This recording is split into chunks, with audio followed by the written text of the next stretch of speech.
is your deal? Let's just be chill. Can we be chill? Who is that? Hello friends, welcome back to my channel.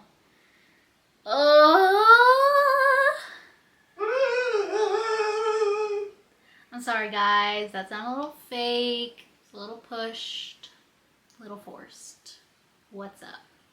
Hello everyone, welcome back to my channel. If you haven't been here before, my name is Kian and today we are going to be doing a wifey chat. We're going to answer all your questions. We're going to do some wife talk. I asked for some juicy questions and honestly I only looked on YouTube this time and you guys came through. I didn't even have to go to my Instagram box, so maybe we'll do a part 2 with the questions in there, but you guys had some really good ones. I hope you don't mind. Handsome's going to be sitting in on this session with us. I don't know what's with the judgmental look, Hansie, but okay. Let's just get into it. Okay, we'll start off a little soft with the question, what's something you would tell yourself in your first year of marriage if you could go back and give her advice? Okay, personally, I know everybody's marriage is different and I will never like do a blanket statement for the first year of marriage. But that's a good representation. Our first year of marriage was booty. Not really. It was really hard. There was like so much change, so many adjustments. So we went through a couple hard phases during our first year of marriage.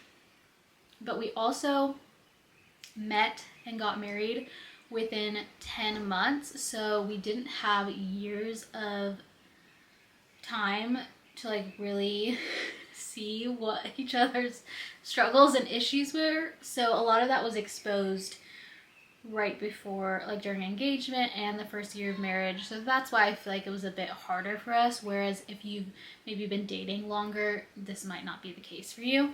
But for us it was, and I feel like what I would tell myself is I feel like I was very critical and controlling. So really putting an emphasis on not being critical, not nitpicking, and letting go of control, because there is this pride that I had that I could do everything better than Kyle and my way was better. And I just felt like I was super judgmental and critical of my husband, which I would not recommend because that like depletes, sorry, there's a bug. That depletes their confidence, because the words you have as a wife can have a huge impact on your husband's confidence. And I feel like I just did not honor my role to be his helper or supporter during our first year, or like moments of our first year. Maybe not the whole thing, but definitely part of it. And I think it just broke down confidence and trust, which was really hard to rebuild. But I think we're there now, and it's so much sweeter and so much better when you can trust your husband with things, let go of control, and let him be the leader and take care of you, just like you deserve. Okay, next question is homemaking tips. How do you plan out meals, groceries, etc.? I am so overwhelmed. Totally feel you. I feel like this was not something that I was prepared for going into marriage, like taking care of a household, taking care of a family and feeding us. It sounds so simple, but it's not. I feel like you have to have some kind of strategy in it, and I know everyone's roles in the household are different. In my case, or in our case, I am typically the one who's cooking, and so I think I'll touch on that the most, is like meal planning, groceries, because I feel like I have a better system now than I did when we first started. And I feel like I wasn't really a good cook in the beginning of our marriage, and I've definitely improved a lot, which I pride myself in. So have grace for yourself. But one thing I would definitely recommend doing when you're first married is getting a meal like delivery subscription. So for example, we used HelloFresh and it was just amazing. It really was, because at that point I just did not have a lot of like cooking skills or recipes in my database to like really pull from that I was familiar with. Like I knew how to make frozen pizza, like pasta maybe, I don't know. But starting off with like the meal subscription was really helpful because HelloFresh will just send you all the ingredients to your door. They send you the recipe cards, and then as you learn how to cook those, you can continue to use those recipes over and over again. So I would definitely recommend that. It was seriously a big lifesaver. And if you do want your husband to learn how to cook too, Kyle did some of the HelloFresh meals as well. And I feel like that was a really good guide for him to like learn how to make a few things just to help me out if I didn't feel like cooking.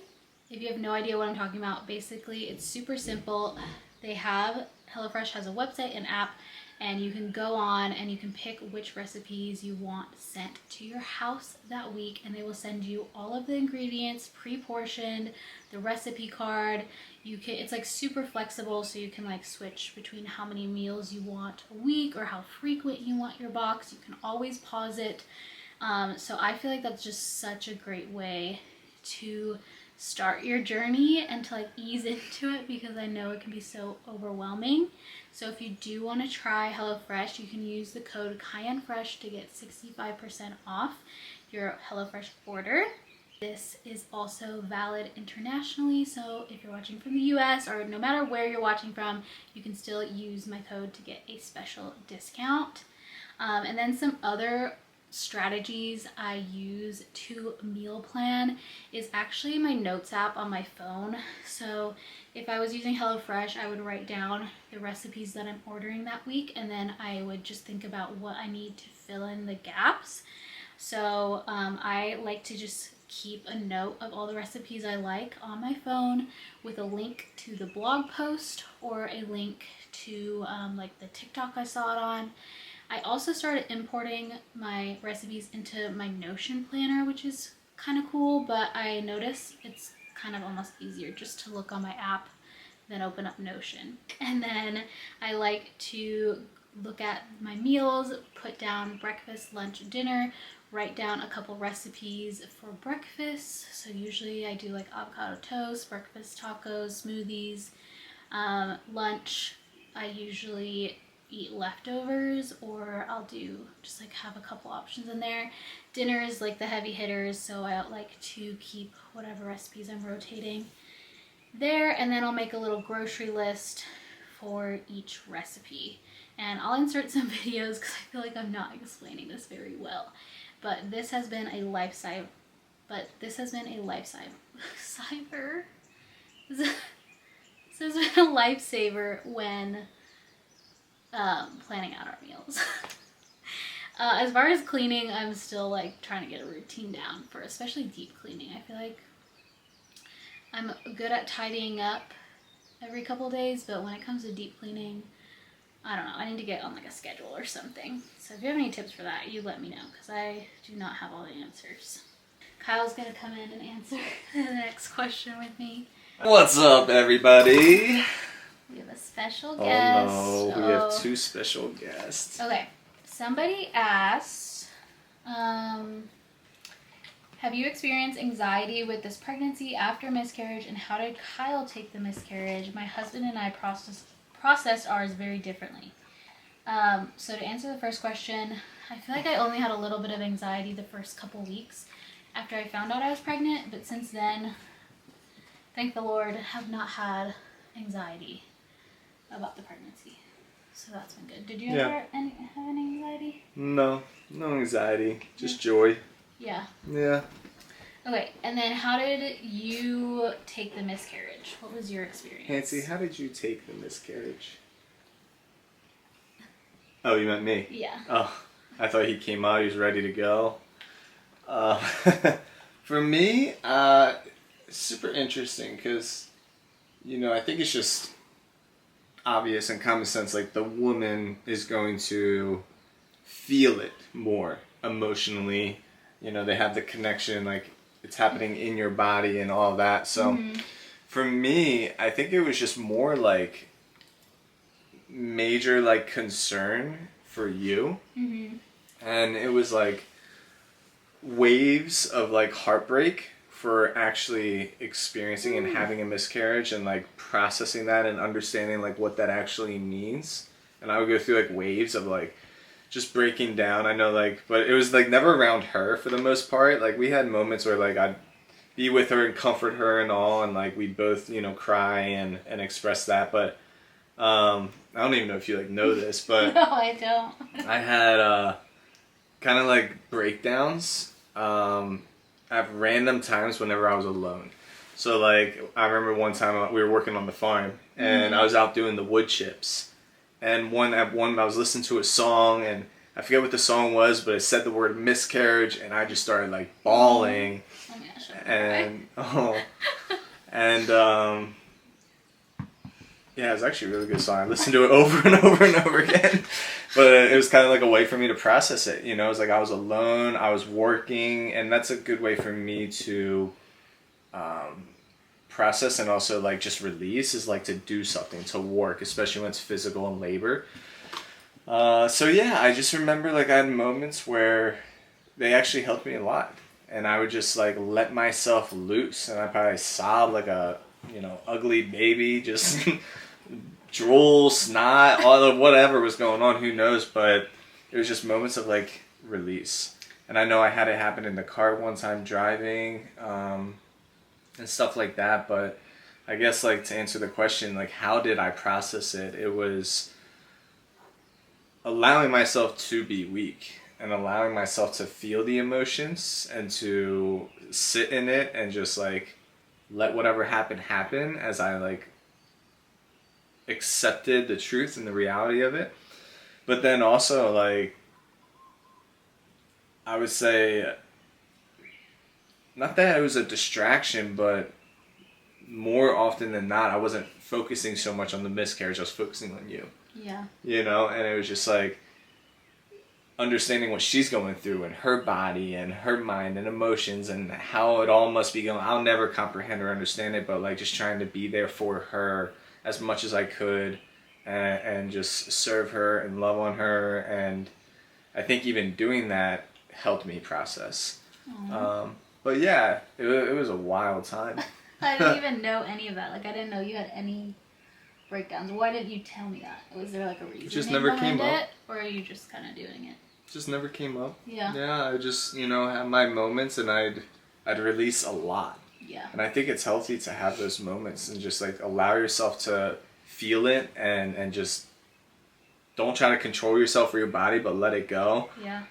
If you get angry, I remember I was smacking the wood chips with the shovel at one point. I was like just working, like making it look like I was working, but I was just smacking them. I was so mad. But then like it'd go to sadness and then just like bawling and sitting there and just like praying and like why, asking that question that, you know, is not really good to ask because you're not going to get an answer, but it's okay to ask it. And it's okay to just be vulnerable and allow your mind and your body and your emotions and your thoughts to just kind of go. Yeah. And just do what they want to do, what like your heart wants to do, but what our pride and ego or our strength or whatever it may be might stop us from doing. It's just super healthy. And I know after those moments I'd go back in kind of like with a heaviness lifted off, which helped me to serve her more. So it's kind of cool how it worked out, but yeah, and I think we just never talked about it or asked, so No, yeah. it wasn't something I ever brought I up. feel like I would ask how you're doing, but like you would just kind of give me an answer, but not kind of like, oh, like yesterday I had this breakdown. Yeah, you know? But I mean, maybe that was okay for the time being. I know some women, it's like maybe it's like disheartening that their husband isn't grieving as much as they are. But for me, it was just like we just became so much closer. Yeah. Because I mean, we laid in bed for hours and hours and hours watching movies and then crying and hugging and cuddling and watching and crying and you saw like, you know, that side of me where like I was still emotionally feeling it and with you in it. Yeah. I guess I just didn't show you the outburst of emotion. Yeah. Totally. And then we were also living on the farm, and we had so much work to do. And so you were there for me by like going out and like letting me rest while my body was healing, and like taking so much of that responsibility. So And my love language is acts of service. So that was like a way that I felt super loved during it all. Even though like I wish he could have just sat with me every day Me and too. just like watched movies every single day, Yeah. like rested with me. But like we really had to do that. So It was really cool because I just felt like in my time of like seeking the Lord in it, because I didn't know what to do. Like Yeah. I was clueless, and then like she is, just emotionally and physically and mentally just like distraught and drained and all this stuff, and I had no idea what to do. And I just remember like praying, and I'm like, Lord, like what do I do? And I just kept like receiving like serve her, just serve her, whatever that looks like. If it means laying down in bed with her, serve her in that way. If it means taking care of household stuff or whatever, going out working on the farm or whatever it is, like just serve. So I think that's just like that's what I did. yeah. It was just that mentality, is just serve. Oh, Yeah. you're the best. Mm. I love you. I love you. Do you want to answer a question about sex? I while guess you're now that here? I'm all emotional. I know. I just want to cry. All I want to do is cry right now. We're gonna turn on a movie and just cry after this. Seriously. Our first sex question is, how can we as born again virgins make our sex life better within the context of a biblical marriage than when it was sin? Oh, this is such a good question, and I feel like it's kind of hard because when you have sex before marriage, I don't know, for me it was just so different. And I think this is another question somebody asked, like how is sex different for you as a Christian versus before when you weren't? I mean, is it a deeper intimacy? Are there sex positions you're not allowed to do now? LOL, I'm just curious. So kind of along the same lines there. Okay, sorry, just had to adjust the lighting a little bit because I thought it was getting a bit dark. But back to the question, how did sex differ? And then also like how do you make your sex life better if you were a born again virgin? Okay, so the biggest difference that I will say between when I was not a Christian having sex to having sex in marriage is the aspect of insecurity, performance, and just kind of like a distortion, I would say. Because before I was married, I felt like sex was a lot about performance. It was about like imitating what my boyfriends at the time were like seeing in porn and like having to live up to that expectation. And I could tell that they were pulling a lot of things from watching porn and also dealing with their porn addictions and the insecurity involved in that, and always kind of basing my value on either how I performed, how our sex life was, what they would say about me, which is also very inappropriate for men to be sharing those details with their friends.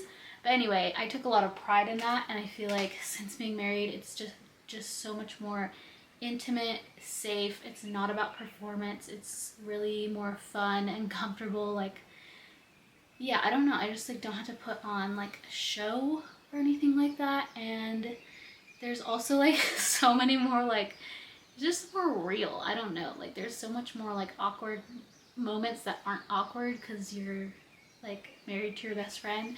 So there's just times where like we've tried to have sex and then we just like bust out laughing because something ridiculous happens and we're like, okay, like this is ridiculous. Let's take a minute and try again later because we cannot get serious right now. I don't know. I just feel like it's just so much safer. And yeah, it's way easier to be vulnerable in marriage as well. So those are the biggest difference, and like how to make your sex life better. That is a question I'm always asking myself. I feel like I actually just saw this video on TikTok that I thought was very interesting and something I would love to apply to our marriage that we haven't yet but would love to, is making out. And in the video she talks about how her and her husband make out every night before bed, and it has nothing to do with sex. So it's just making out for fun. I feel like before you get married, you're making out all the time, kissing all the time.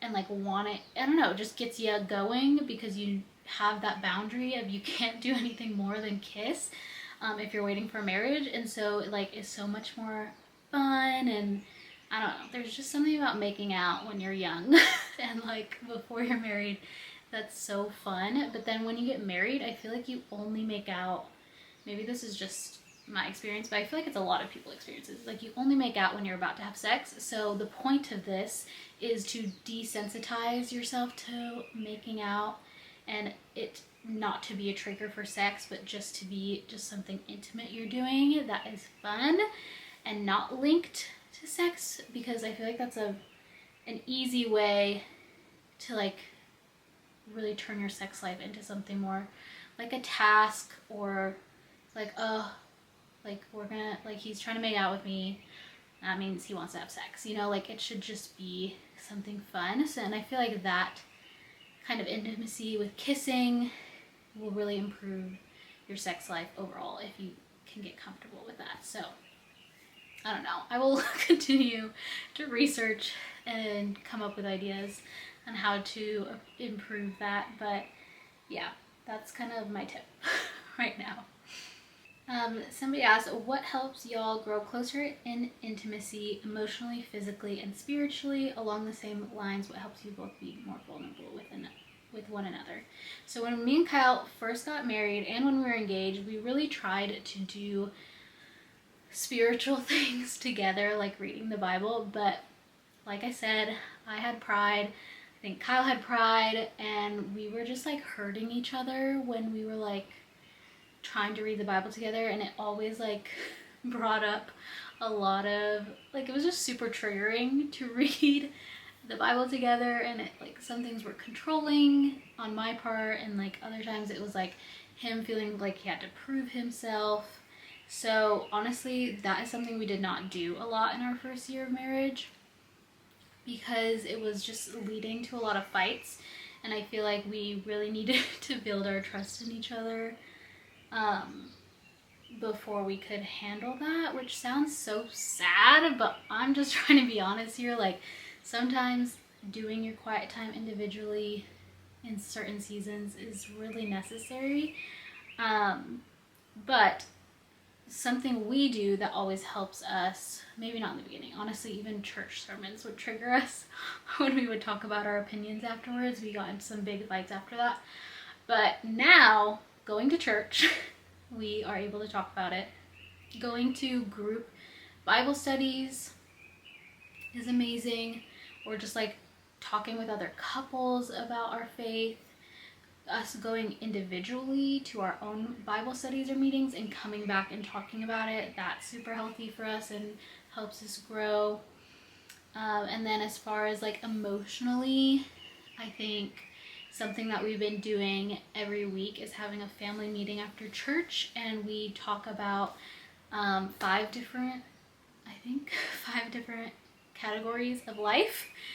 So emotionally, so we just basically check in and say, like, how are you doing emotionally? How was this past week? Is there anything that needs to change? Relationally, so that's more like our marriage, and friendships sometimes too we talk about. Business, we catch up and see how we're feeling there, or like business work. Physical, how are we doing physically? And socially, how was our social week? How was our social calendar this previous week? And like, did we commit to too much? Was it draining? Was it life-giving? How can we adjust for the week moving forward? And having those check-ins every single week has, I feel like, helped us grow a lot in our connection with each other, and in a really, sorry, camera died, but I will have them listed out here. I think you guys kind of got the gist of it, but that has been really awesome. So the next question is, as a single woman who hasn't gotten much attention from men, should I be more proactive about finding a husband, like dating apps, getting set up, etc., or should I wait on God to fully do it himself? I'm stuck between being intentional and practical, or super spiritual. Yes, this is totally situational, and you just have to like let God lead you when it comes to those decisions. So I really felt there was a time in my life, in my single diaries, where I felt the Lord really tell me, do not try to date right now. Like, you need to be single and you need to intentionally pursue singleness. And during that time, I think it was like a year, I was not on dating apps. I was still open to it, but yeah, I just was not pursuing it at all. And then I felt a shift where God was like, okay, now you can open yourself up. And so I tried dating apps for a little bit. I think I did a whole video on trying dating apps. I'll have it linked here if you want a good laugh. But I went on a few dates and I was like, this is exhausting, this is draining. So it just still didn't feel right for me. And so I just stopped the dating apps. And then a few months later, I met Kyle.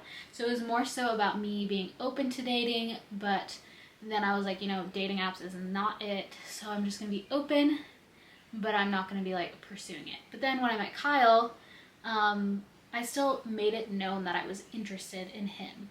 You know, like if you've heard our love story, I feel like I was dangling the handkerchief, letting him know, hey, here you go. Are you picking up what I'm putting down? So I feel like there is just this balance, and you have to be led by the Holy Spirit in every season of your life and really get that confirmation. If you do start going on dating apps and it feels really just like toxic and you're anxious or overthinking, bow out. But you know, I just had a friend recently meet a guy on a dating app, and she literally set the location to a completely different state, and you know, he just flew out here. They had an amazing time and really connected. So I'm not knocking dating apps. You just need to be in tune with the Holy Spirit and see how God wants to connect you, and if it's even that season for it. So I hope that's helpful. All right, that is going to be the last question of this wife Q&A. It was so much fun, so I definitely want to do a part 2. If you have any other questions or just like want to get in the comments and talk to other women about what's going on in your life, definitely do that. I appreciate you guys, and don't forget to check out HelloFresh and use my code KianFresh to save 65% on your HelloFresh order. Thank you to them for sponsoring this video. I had so much fun hanging out with you guys. I love you, and remember, Jesus loves you.